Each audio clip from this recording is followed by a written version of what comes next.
Hi hello ನಮಸ್ಕಾರ. ನೀವು ನಮ್ಮ ಚಾನಲ್‌ಗೆ ಸಬ್ಸ್ಕ್ರೈಬ್ ಆಗಿಲ್ಲ ಅಂದರೆ ಪ್ಲೀಸ್ ಸಬ್ಸ್ಕ್ರೈಬ್ ಆಗೋ ಮುಖಾಂತರ ನಮಗೆ ಸಪೋರ್ಟ್ ಮಾಡಬಹುದು. ಮೊದಲಿದ ತಾವರೆ ಕೊನೆಯ ಭಾಗ. ಒಂದು ಗಂಟೆಯ ನಂತರ ಸಾವೇರಿ ಪ್ರಜ್ಞಾಹೀನವಾಗಿದ್ದ ರಣಧೀರ್ ಇದ್ದ ಕೋಣೆಯ ಪಕ್ಕದಲ್ಲಿ ಎಚ್ಚರಗೊಳ್ತಾಳೆ. ಇದು ಹಿಂದಿನ ಭಾಗ. ಅವಳಿಗೆ ನಾಚಿಕೆ ಮತ್ತು ಗೊಂದಲವಾಗಿ ಅಲ್ಲಿಂದ ಓಡಿ ಹೋಗ್ತಾಳೆ. ಎಚ್ಚರಗೊಂಡ ರಣಧೀರ್ ಆಕೆಯನ್ನು ಹುಡುಕಲು ನಿರ್ಧರಿಸ್ತಾನೆ. ಸಾವೇರಿ ಜ್ವರದಿಂದ ಬಳಲಿ ಮನೆಗೆ ಬರುತ್ತಾಳೆ. ಅಜ್ಜಿ ಭಾನುಮತಿಯ ಬಳಿ ಬಂದು ಹುಚ್ಚು ನಾಯಿ ಬೆನ್ನಟ್ಟಿದ ಕಾರಣ ಜ್ವರ ಬಂದಿದೆ ಅಂತ ಸುಳ್ಳು ಹೇಳ್ತಾಳೆ. ರಣಧೀರ್ ಹೋಟೆಲ್ನ CCTV ದೃಶ್ಯಾವಳಿಗಳನ್ನು ನೋಡಿ ಸಾವೇರಿಯ ಮುಖವನ್ನು ಗುರುತಿಸಿ ಅವಳನ್ನು ಹುಡುಕಲು ಹೊರಡುತ್ತಾನೆ. ರಣಧೀರ್ ಮನದಲ್ಲಿ ಆ ಮುಖ ಗಟ್ಟಿಯಾಗಿ ಅಚ್ಚುತ್ತಿತ್ತು. ಈಗ ಕಥಾಭಾಗ ಶುರುವಾಗುತ್ತೆ. ಆ ಮುಗ್ಧ ಕಣ್ಣುಗಳು, ಬಿಳಿ ಮೈ ಬಣ್ಣ, ನೋಡಿದ ಕಡೆ ಸುಂದರವಾಗಿ ಕಾಣುವ ಆ ಮುಖ ಇವೆಲ್ಲವೂ ಅವನನ್ನು ಆಕರ್ಷಿಸಿದವು. ಆಕೆಯನ್ನು ಹುಡುಕಲು ಹೊರಟ ಅವನಿಗೆ ದಿಕ್ಕು ತೋಚದಂತಾಯಿತು. ಹೋಟೆಲ್ ಸಿಬ್ಬಂದಿಯನ್ನು ವಿಚಾರಿಸಿದಾಗ ಸಾವೇರಿ ಬೆಂಗಳೂರಿನಲ್ಲೇ ವಾಸಿಸ್ತಾಳೆ ಎಂಬ ಅಸ್ಪಷ್ಟವಾದ ಸುಳಿವು ಸಿಗುತ್ತದೆ. ಆ ಒಂದು ಸುಳಿವನ್ನೇ ಹಿಡಿದು ಅವನು ಅವಳನ್ನು ಹುಡುಕೊಂಡು ಬೆಂಗಳೂರಿಗೆ ಬರ್ತಾನೆ.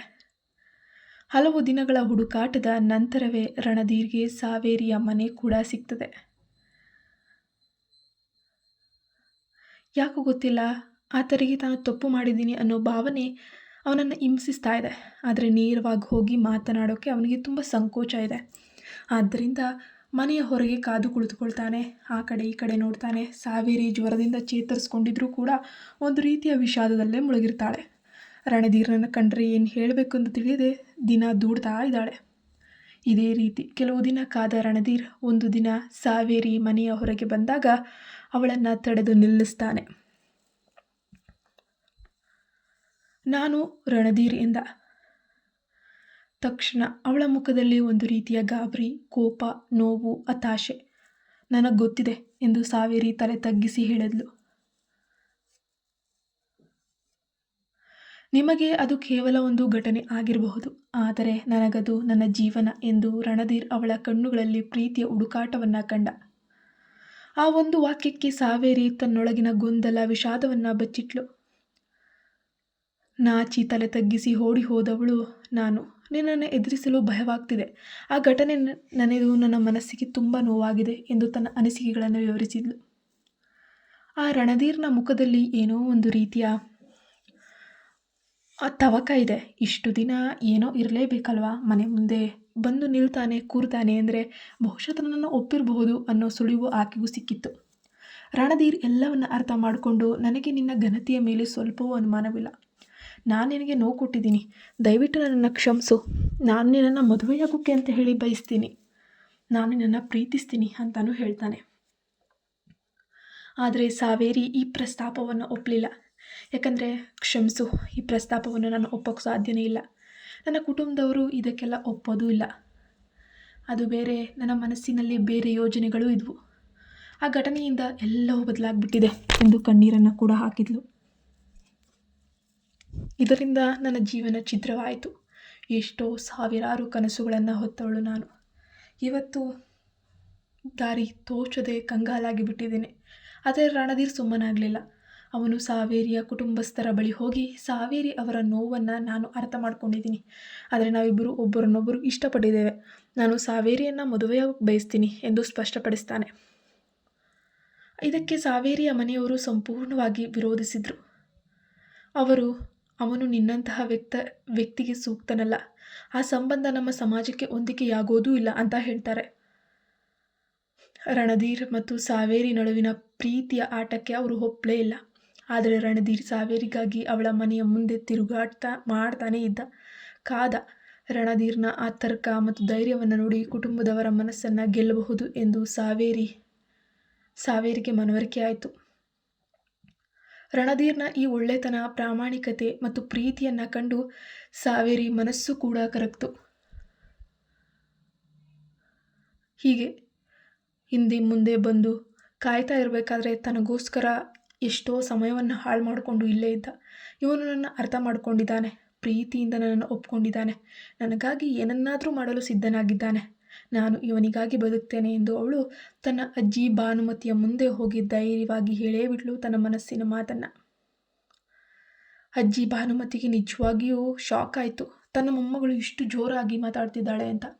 ರಣಧೀರ್ ಒಳ್ಳೆಯ ಹುಡುಗ, ಅವನನ್ನು ನಂಬು, ಅವನು ನಿನ್ನನ್ನು ಸುರಕ್ಷಿತವಾಗಿ ನೋಡ್ಕೊಳ್ತಾನೆ. ನಿನ್ನ ತಪ್ಪು ನಿರ್ಧಾರಗಳು ನನ್ನ ಮೇಲೆ ಪರಿಣಾಮ ಬೀರಲ್ಲ. ಆದರೆ ರಣಧೀರ್ ಒಬ್ಬ ಸಜ್ಜನ, ಅವನ ಪ್ರೀತಿ ನೈಜವಾಗಿದೆ ಅಂತಲೂ ಅವರು ಹೇಳಿದ್ರು. ಕೊನೆಗೆ ಸಾವೇರಿ ರಣಧೀರ್ನನ್ನು ಮದುವೆಯಾಗಲು ಒಪ್ಕೊಳ್ತಾಳೆ. ಭಾನುಮತಿಯನ್ನು ನೋಡಲು ರಣಧೀರ್ ಅವರ ಮನೆಗೆ ಬರ್ತಾರೆ. ಸುಮಾರು 1 ವಾರ ಕಳೆದಿತ್ತು ಅನಿಸುತ್ತೆ. ಎಲ್ಲವೂ ಕೂಡ ಒಂದು ಮಟ್ಟಕ್ಕೆ ತಿಳಿಯಾಗಿತ್ತು. ಆದರೆ ಅಜ್ಜಿ ನೇರವಾಗಿ ಅವನನ್ನು ಪರೀಕ್ಷಿಸಲು ಶುರು ಮಾಡ್ತಾರೆ. ನಿನ್ನ ಸ್ವಭಾವ ಏನು? ನೀವು ಸಂಪ್ರದಾಯಸ್ಥರ ಅಥವಾ ಆಧುನಿಕ ಆಲೋಚನೆಗಳನ್ನು ಹೊಂದಿದ್ದೀರಾ? ನೀವು ಅವಳನ್ನು ಮದುವೆಯಾಗಲು ನಿಜವಾಗ್ಲೂ ಬಯಸ್ತಿದ್ದೀರಾ? ಆದರೆ ನಿಮ್ಮ ಕುಟುಂಬಸ್ಥರು ಇದಕ್ಕೆ ಒಪ್ಕೊಳ್ತಾರಾ? ನಿಮ್ಮದು ಐಷಾರಾಮಿ ಜೀವನ, ನಮ್ಮದು ಮಧ್ಯಮ ವರ್ಗದ ಜೀವನ. ನಿನಗೂ ಅವಳಿಗೂ ಹೊಂದಾಣಿಕೆ ಆಗುತ್ತಾ ಅಂತ ಸಾವಿರಾರು ಪ್ರಶ್ನೆಗಳನ್ನು ಭಾನುಮತಿ ಪ್ರಶ್ನಿಸಿದರು. ರಣಧೀರ್ ಭಾನುಮತಿಯ ಪ್ರಶ್ನೆಗಳನ್ನು ಅರ್ಥ ಮಾಡಿಕೊಂಡು, ನಾನು ಆಧುನಿಕ ಆಲೋಚನೆಗಳಿಂದ ಬೆಳೆದಿದ್ದೇನೆ, ಆದರೆ ನಾನು ನಮ್ಮ ಸಂಸ್ಕೃತಿಯನ್ನು ತುಂಬ ಗೌರವಿಸ್ತೇನೆ. ನನಗೆ ಎಲ್ಲವೂ ಕೂಡ ಪರಿಚಯವಿದೆ. ನಾನು ನಮ್ಮ ಕುಟುಂಬವನ್ನು ಸಾವೇರಿಯನ್ನು ಮದುವೆಯಾಗಲು ಒಪ್ಪಿಸುವಂತೆ ಮಾಡ್ತೇನೆ. ನನ್ನ ಕುಟುಂಬವನ್ನು ಸಹ ನಿಮ್ಮ ಮನೆಯವರಿಗೆ ಹೊಂದಿಕೊಳ್ಳುವಂತೆ ಮಾಡ್ತೇನೆ. ಇದರ ಬಗ್ಗೆ ನಾನು ನನ್ನ ಕುಟುಂಬದ ಜೊತೆ ಮಾತಾಡ್ತೇನೆ. ನಮ್ಮಲ್ಲಿ ಭೇದ ಭಾವ ಅದೆಲ್ಲವೂ ಏನೂ ಇಲ್ಲ ಅಂತ ಹೇಳಿದ. ಅವರ ಈ ಮಾತುಗಳನ್ನು ಕೇಳಿ ಭಾನುಮತಿ ತೃಪ್ತರಾದರು. ಆಕೆಯ ಅಂದರೆ ಅವನ ಫ್ಯಾಮಿಲಿ ಬ್ಯಾಕ್ಗ್ರೌಂಡ್ ಏನೇ ಇರಲಿ, ಈತ ಒಳ್ಳೆಯವನಾಗಿದ್ದಾನಲ್ಲ ಅಷ್ಟೇ ಸಾಕು ಅನ್ನಿಸ್ತು. ರಣಧೀರ್ನನ್ನು ಸಾವೇರಿಯ ಬಳಿ ಕಳುಹಿಸಿದರು. ರಣಧೀರ್ ಸಾವೇರಿ ಬಳಿ ಹೋಗಿ, ನಾನು ನಿನ್ನನ್ನು ನೋಡಿ ಎಷ್ಟು ದಿನವಾಗಿದೆ ಗೊತ್ತಾ? ನಿನ್ನ ಕಣ್ಣುಗಳನ್ನು ನೋಡದೇ ಇರೋಕ್ಕೆ ಆಗ್ತಾನೇ ಇಲ್ಲ. ನೀನು ನನಗಾಗಿ ಇಲ್ಲದಿದ್ದರೆ ಏನು ಮಾಡ್ತಿದ್ಯಾ ಅಂತ ಕೇಳಿದನು. ಸಾವೇರಿ ನಗುತ್ತಾ, ನಾನು ನಿಮ್ಮನ್ನು ನೋಡಿದ್ದೆ, ನಿಮಗೆ ಏನು ಇಷ್ಟ ಇಲ್ಲ ಅಂತ ಹೇಳಲು ಹೋಗ್ತಾ ಇದೆ. ಆದರೆ ನಾನು ಹೋದಾಗ ನೀವು ನನ್ನನ್ನು ಕಳುಹಿಸಲು ಇಷ್ಟಪಡಲ್ಲ ಎಂದು ನನಗೆ ಗೊತ್ತಿತ್ತು ಅಂತ ಹೇಳಿ ರಣಧೀರ್ನನ್ನು ತಪ್ಪಿಕೊಳ್ತಾಳೆ. ಪ್ರೀತಿಯ ಹೊಸ ಮನೆ. ರಣಧೀರ್ ಸಾವೇರಿ ಮತ್ತು ಆಕೆಯ ಅಜ್ಜಿಯನ್ನು ತಮ್ಮ ಮನೆಗೆ ಕರ್ಕೊಂಡು ಹೋಗಬೇಕು ಅಂತ ಹೇಳಿ ಬಯಸ್ತಾರೆ. ಅಜ್ಜಿ ಒಬ್ಬೊಂಟಿ ತನ್ನ ಮೊಮ್ಮಗಳನ್ನು ಬೆಳೆಸ್ಕೊಂಡು ಅವಳೇ ಮುಂದೆ ದಾರಿದೀಪವಾಗ್ತಾಳೆ, ನೆರಳಾಗ್ತಾಳೆ ಅಂತ ಆಸೆ ಪಟ್ಟಿದ್ಲು. ಕೊನೆಗೆ ಹಾಗೆ ಆಯಿತು. ರಣಧೀರ್ ತನ್ನ ಅಜ್ಜಿಯನ್ನು ಸಹ ಅವರೊಂದಿಗೆ ಕರೆದುಕೊಂಡು ಹೋಗಲು ಬಯಸ್ತಾನೆ. ಆಕೆ ರಣಧೀರ್ನ ಮನವಿಯನ್ನು ಗೌರವಿಸ್ತಾಳೆ ಕೂಡ. ಆದರೆ ಅವರು ತಮ್ಮ ಕುಟುಂಬಕ್ಕೆ ಸಂಬಂಧಪಟ್ಟಿದ್ದನ್ನು ಗಮನಿಸಿದರು. ಸಾವೇರಿ ಜೋರಾಗಿ ಹೇಳುತ್ತಾ, ನಾನು ನಿಮ್ಮನ್ನು ನೋಡೇ ಇಲ್ಲ. ನಿಮ್ಮ ಹೃದಯವನ್ನು ನಾನು ಅರ್ಥ ಮಾಡ್ಕೊಂಡಿದ್ದೀನಿ. ದಯವಿಟ್ಟು ನನ್ನನ್ನು ಮತ್ತು ನನ್ನ ಕುಟುಂಬವನ್ನು ನಿಮ್ಮ ಪ್ರೀತಿಯಿಂದ ರಕ್ಷಿಸಬೇಕು.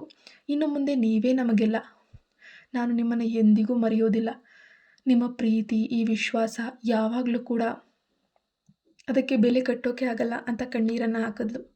ಅವಳ ಮಾತುಗಳನ್ನು ಕೇಳಿ ರಣಧೀರ್ ನಗುತ್ತಾ ಉತ್ತರಿಸ್ತಾನೆ, ನೀನು ನನ್ನ ಹೃದಯದಲ್ಲಿದ್ದೀಯಾ. ನಾನು ನಿನ್ನನ್ನು ಎಂದಿಗೂ ಬಿಡೋದಿಲ್ಲ. ನಾವು ಒಬ್ಬರನ್ನೊಬ್ಬರು ಯಾವಾಗಲೂ ನಮ್ಮ ಹೃದಯದಲ್ಲೇ ಇರಿಸ್ಕೊಳ್ತೀವಿ. ಈಗ ನಮ್ಮ ಹೊಸ ಮನೆಯನ್ನು ಪ್ರಾರಂಭಿಸುವ ಸಮಯ ಅಂತ ಹೇಳಿದ್ದ. ರಣಧೀರ್ ಮತ್ತು ಸಾವೇರಿ ಇಬ್ಬರು ಕೂಡ ತಮ್ಮ ಕುಟುಂಬದವರ ಜೊತೆಗೂಡಿ ಹೊಸ ಬಾಳನ್ನು ಕೂಡ ಪ್ರಾರಂಭಿಸ್ತಾರೆ. ಜೊತೆಗೆ ಆ ಮುದ್ದಾದ ತರ್ಲೆ ಅಜ್ಜಿಯೊಂದಿಗೆ ಅವರು ಒಬ್ಬರನ್ನೊಬ್ಬರು ಹೃದಯದಲ್ಲಿ ಸ್ಥಾನ ನೀಡ್ತಾರೆ. ಅಜ್ಜಿಯನ್ನು ತಮ್ಮ ಜೊತೆಗೆ ಕರೆದುಕೊಂಡು ಹೋಗ್ತಾರೆ. ಕತೆ ಇಲ್ಲಿಗೆ ಮುಗಿಯುತ್ತೆ. ಧನ್ಯವಾದ. ನಮ್ಮ ಚಾನಲ್ಗೆ ನೀವಿನ್ನೂ ಸಬ್ಸ್ಕ್ರೈಬ್ ಆಗಿಲ್ಲ ಅಂದರೆ ಪ್ಲೀಸ್ ಸಬ್ಸ್ಕ್ರೈಬ್ ಆಗಿ ಸಪೋರ್ಟ್ ಮಾಡಿ ಸ್ನೇಹಿತರೆ. ಶುಭವಾಗಲಿ.